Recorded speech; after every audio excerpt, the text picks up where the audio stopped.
بسم اللہ الرحمن الرحیم عن ابن عمر رضی اللہ عنہما عن النبی صلی اللہ علیہ وسلم قال اجعلوا آخر صلاتکم باللیل وترا۔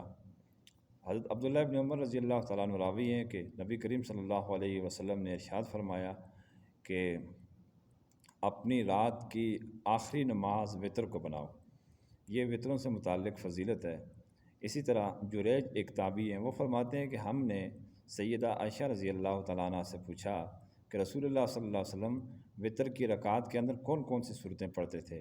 تو اماں عائشہ رضی اللہ عنہ نے فرمایا کہ پہلی رکعت میں سبح اسم ربک الاعلیٰ یعنی صورت اعلیٰ پڑھتے تھے، دوسری میں قل یا ایھا الکافرون یعنی صورت کافرون، تیسری رکعت میں صورت اخلاص اور معوذتین یعنی قل اعوذ برب الفلق اور قل اعوذ برب الناس پڑھتے۔ ایک اور حدیث کے اندر یہ آتا ہے جس کے راوی ابی بن کعب اور عبداللہ بن عباس ہیں، وہ فرماتے ہیں کہ نبی کریم صلی اللہ علیہ وسلم پہلی رکعت میں سبح اسم ربک الاعلیٰ، دوسری میں قل یا ایھا الکافرون، تیسری رکعت کے اندر سورۃ اخلاص پڑھا کرتے تھے یعنی قل واللہ احد۔ تو اس کے اندر معوذتین کا ذکر نہیں ہے، تو ممکن ہے کہ کبھی وہ پڑھا کرتے تھے، کبھی معوذتین کو ترک کر دیا کرتے تھے، لیکن بہرحال یہ وتروں کی فضیلت اور اس سے متعلق ہے، اس کی قرأت سے متعلق ہے، تو اس کے اوپر ہمیں کوشش یہ کرنی چاہیے کہ ہمیں پابندی کرنی چاہیے۔ اکثر لوگوں کو سبح اسم ربک الاعلیٰ یاد تو نہیں ہوتی، تو وہ کوشش کریں کہ یاد کر لیں، چند آیات کی وہ صورت ہے، باقی قل یا ایھا الکافرون، معوذتین، سورۃ اخلاص سب کو یاد ہوتی ہے، لیکن یہ یاد کر لیں تاکہ اس کی فضیلت یعنی اس سنت کی فضیلت یہ ضروری نہیں ہے، البتہ سنت اور مستحب ہے یہ قرأت، اگر کسی نے چھوڑ دیا تو اس کے وتر خراب نہیں ہوں گے، لیکن یہ کہ نبی کریم صلی اللہ علیہ وسلم کی محبت اور اس کا اشتیاق یہ ہم سب مسلمانوں کو ہونا چاہیے، یہی ہمارے لیے شفاعت کا ذریعہ ہے، بخشش کا ذریعہ ہے۔ تو یہ وتروں کی بات تو ختم ہوگی، آئندہ انشاءاللہ دعائے قنوت کا ذکر کروں گا۔ اب دعائے قنوت بھی نبی کریم صلی اللہ علیہ وسلم سے مختلف طریقوں سے مختلف دعائے قنوت مختلف الفاظ کے ساتھ مروی ہے، لیکن اس میں جس حدیث کی سند زیادہ مضبوط ہوگی وہ آپ کے سامنے انشاءاللہ میں ذکر کروں گا۔ ایک اس ویڈیو کے اندر اعلان کرنا تھا، وہ یہ ہے کہ ایک بندے نے بظاہر وضاقتہ کے اعتبار سے وہ باشرہ آدمی لگتا ہے، اس نے سوشل میڈیا کے اوپر یہ اعلان کیا ہے کہ عمر رضی اللہ تعالیٰ عنہ کی شہادت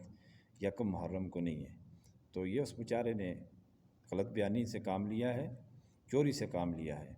تو ایسی بات نہیں ہے، اس پر امت کا اجماع ہے کہ عمر رضی اللہ تعالیٰ عنہ کو جو زخم لگے ہیں وہ 26 یا 27 ذی الحجہ کو لگے ہیں، اور باقاعدہ ان کا انتقال یعنی بصورت شہادت ان کا انتقال جو ہے اور تدفین اور جنازہ وہ یکم محرم الحرام کو ہوئی ہے۔ یہ شیعوں کی سازش ہے، ہم مسلمان سادہ ہیں، ہم اپنے کام کاج کے اندر مصروف رہتے ہیں، مشغول رہتے ہیں، تو یہ بہت بڑے سازشی ہیں، انہوں نے خلفائے راشدین کو شہید کیا ہے، خلافت راشدہ کی عمارت کو گرایا ہے، کمزور کیا، منہدم کیا ہے۔ یہ غالی قسم کی شیعہ اور کوفی اور فتنہ باز قسم کے لوگ جنہوں نے نہ صرف خلفائے راشدین کو بلکہ حضرت علی رضی اللہ تعالیٰ عنہ کو بھی وہ اپنی خلافت کے زمانے میں بہت زیادہ پریشان کیا ہے، بہت پریشان رکھا ہے۔ تو بہرحال یہ عرض کرنا تھا کہ یہ اس نے غلط بیانی سے کام لیا ہے۔ سیدنا عمر فاروق رضی اللہ تعالیٰ عنہ کی شہادت جو ہے وہ یکم محرم الحرام کو ہے، تو یہ سب سن لیں اور اس ویڈیو کو آگے زیادہ سے زیادہ شیئر کریں تاکہ لوگوں کو پتہ چل سکے اور شکوک و شبہات سے یہ چیز جو ہے وہ خالی ہو جائے۔ اب سوال یہ پیدا ہوتا ہے، آپ لوگوں کے ذہن میں بھی پیدا ہوتا ہوگا کہ بھائی اگر ذی الحجہ کا کہہ دیا تو کیا حرج ہے؟ حرج یہ ہے کہ وہ صرف حضرت سیدنا حسین رضی اللہ تعالیٰ عنہ کی شہادت کو عظمت دیتے ہیں، عمر رضی اللہ تعالیٰ عنہ کی شہادت کو وہ عظمت نہیں دینا چاہتے، وہ بغض رکھتے ہیں، کینہ رکھتے ہیں ان سے، اس لیے وہ ہر محرم کی تاریخ کو وہ تبدیل کرنا چاہتے ہیں یکم محرم کو، حالانکہ ایسی بات کوئی نہیں ہے، وہ دروغ گوئی ہے ساری کی ساری۔ تو یہ اس کے اندر نقطہ ہے کہ وہ حضرت حسین رضی اللہ تعالیٰ عنہ سے ان کو کاٹنا چاہتے ہیں کہ ان کے ساتھ کسی قسم کی مناسبت نہ ہو، لیکن اللہ جس کو نہ کاٹے تو اس کو ساری دنیا جو ہے وہ ان سے نہیں کاٹ سکتی۔ بہرحال یہ ایک ان کی چھوٹی سی خباثت ہے کہ وہ یکم محرم الحرام سے ہٹا کر، حالانکہ دونوں حرمت والے مہینے، ذی الحجہ کا مہینہ بھی بہت قابل احترام اور حرمت والا ہے، اور محرم الحرام کا مہینہ بھی انتہائی حرمت اور عظمت والا مہینہ ہے۔ اللہ تبارک و تعالی ہم سب کو ان باتوں پر عمل پیرا ہونے کی توفیق عطا فرمائے۔ وآخر دعوانا ان الحمد للہ رب العالمین۔